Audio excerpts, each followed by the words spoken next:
And what have you brought me? Let me gaze upon those nautic stones you plundered.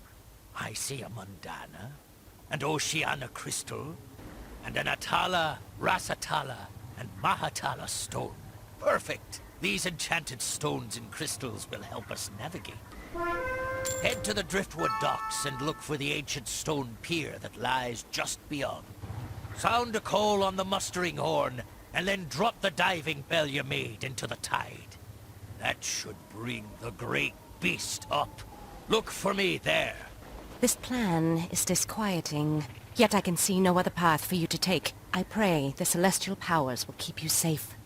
Keep your antennae twitching and your head on a swivel. I am sure we will meet again, Spellbinder.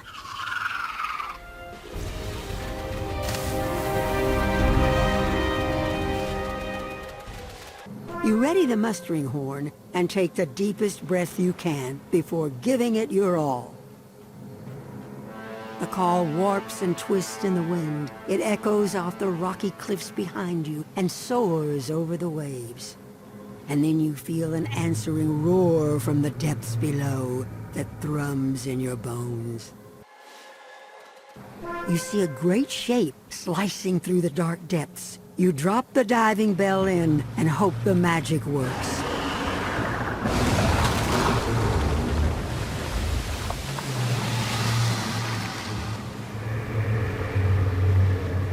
You step up to the great beast. You can't think of what else to call it. It's hard to even wrap your head around the idea of the thing. Using the diving bell as a kind of psychic anchor, you project your will into the great beast. For a moment, the image of dark waves and tremendous hunger threatens to drown you. But you call upon your training, your sense of school, and the power of light. And soon enough, it's purring. Though its purr could probably shatter continents.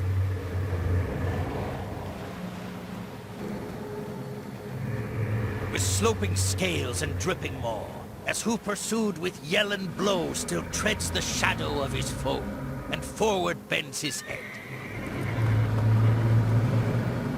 The beast drove fast, loud roared the blast, and southward aye we fled.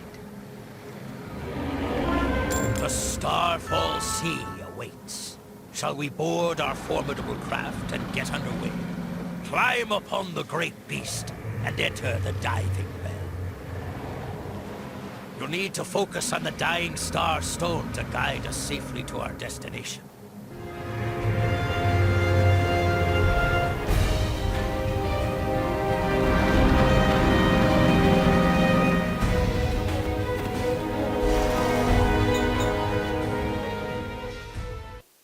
Listen close.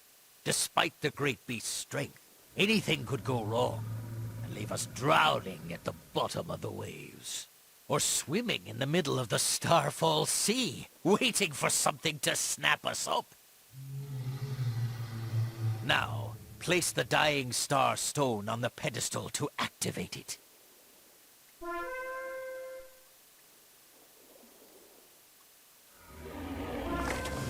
You place the dying star stone in its spot on the navigation pedestal. It sparkles with power. If we stay on the surface, not only will the Shadow Queen's forces be able to find us, but we'll be shredded by the maelstrom. Get ready to dive. Use the altometer to signal the great beast to submerge.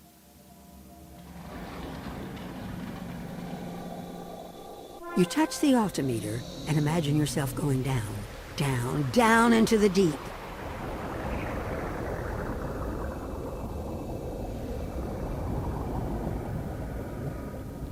Quickly now, pay attention. I've placed the nautic stones to help us navigate. Go to the Mundana crystal and adjust it. Slightly!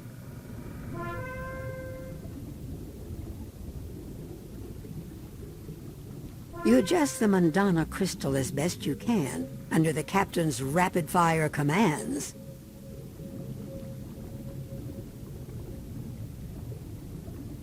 Yes, good. I think that was just enough. Wait! The great beast groans and flinches. Something is distressing him. When harried or vexed, the great beast's desire is to dive deep. If we let him, our diving bell will be ripped apart by the ocean gyre. We cannot sit on the surface, nor swim too deep, for certain death lies on either end. We need a steady hand on the helm. When the great beast tries to plunge below, we must instead force him to rise and deal with whatever we find. Use the altimeter to cause the great beast to rise, then venture out onto his back and deal with the disturbance.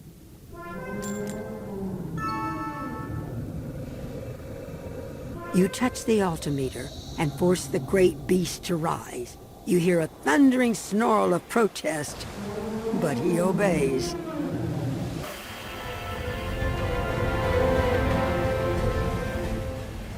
Buzz! It's true! The Spellbinder has harnessed a great beast of the Starfall Sea! White Razors, attack!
White Razors! Flee! Buzz!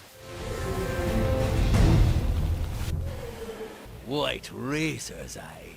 They must have followed us from Crescent Beach. We'll be well into the storm soon, and they won't be able to follow.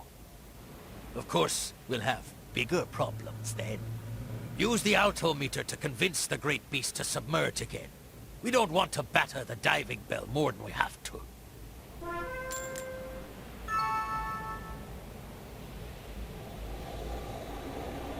You use the altimeter, guiding the great beast to swim below the surface again.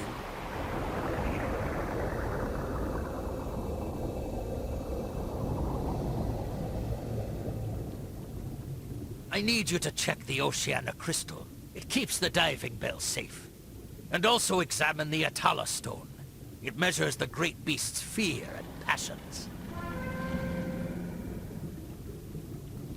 You inspect the Oceana Crystal and turn it just slightly to improve its resonance. The Atala Stone purrs in time to the rumblings of the great beast. But then suddenly it flickers and sparks.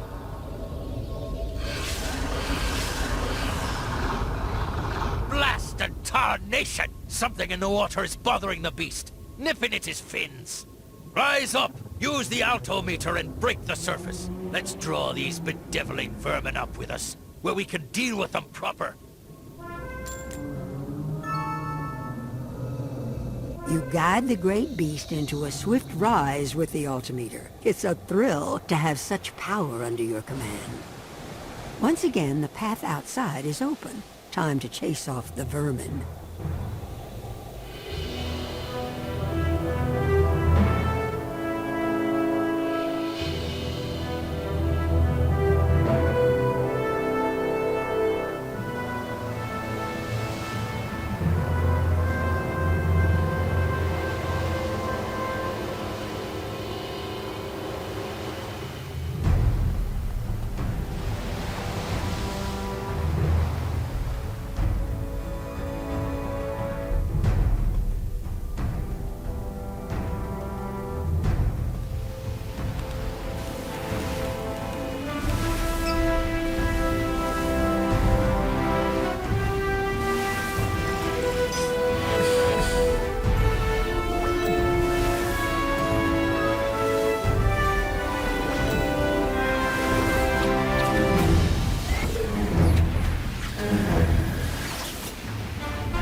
Whirligigs, spiteful things. They prey on smaller fish, but they'll try to take a nip out of anything that passes their way. Me guess is the Shadow Queen riled them up. Good work driving them off. That's the edge of the maelstrom we're entering. Time to send the great beast below again, so we don't get torn asunder.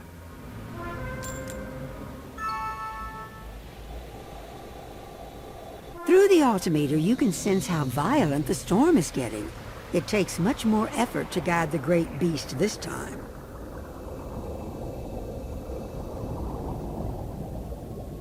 Keep an eye on the Mundana and Oceana crystals, and keep them in harmony.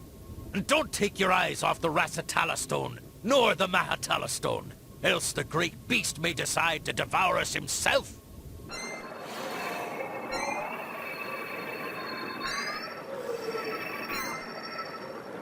You do your best to keep the crystals and stones in harmony.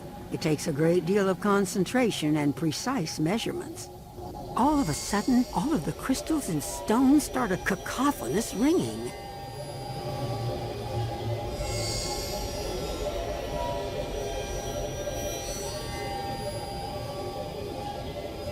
Egads, I was afraid of this! The deep spawn that dwell beneath the maelstrom are rising against us! Deep spawn are vile terrors. Whether the Shadow Queen sent them, or they are just hungry doesn't matter much. They are hideous and cruel, and could tear chunks out of the great beast himself if you don't stop them. Raise us up and get ready to fight amongst the storm. Head out and drive off the deep spawn, or we'll never make it! The altimeter shudders under your touch and grows painfully hot. The sound of the waves becomes a roar that makes your ears ring. As the way opens, you can hear a skittering of claws on scales, and the dissonant call and response of the deep spawn.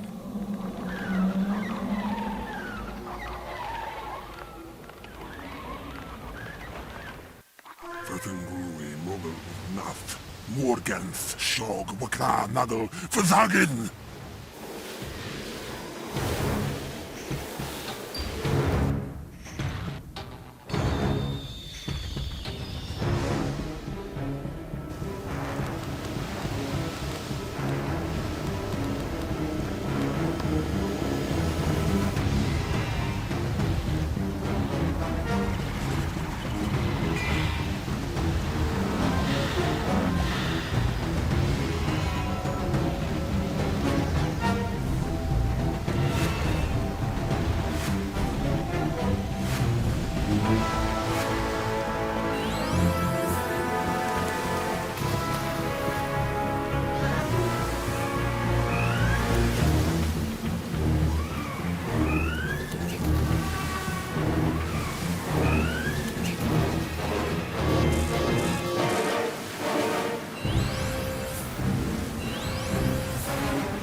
is not dead, which can eternal lie.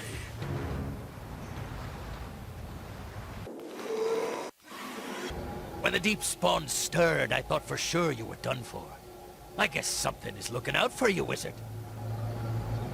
I hope the way is clear. We've seen near every kind of hateful thing that swims in the Starfall Sea. It was once a serene, becalmed ocean, until the Shadow Queen stirred it up and set it to roiling. Now let's finish this journey. Dive us down! You ease the altimeter down again, and the great beast gracefully follows your lead. Well, as gracefully as he can for his size.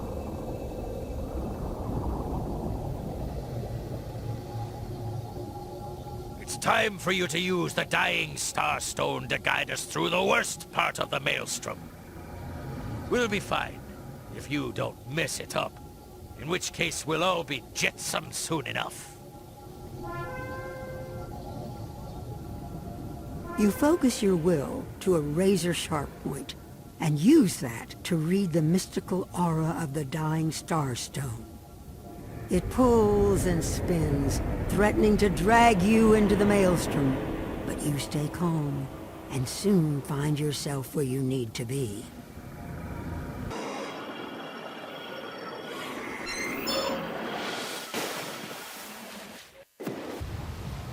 And now there came both mist and shade, and it grew wondrous cold.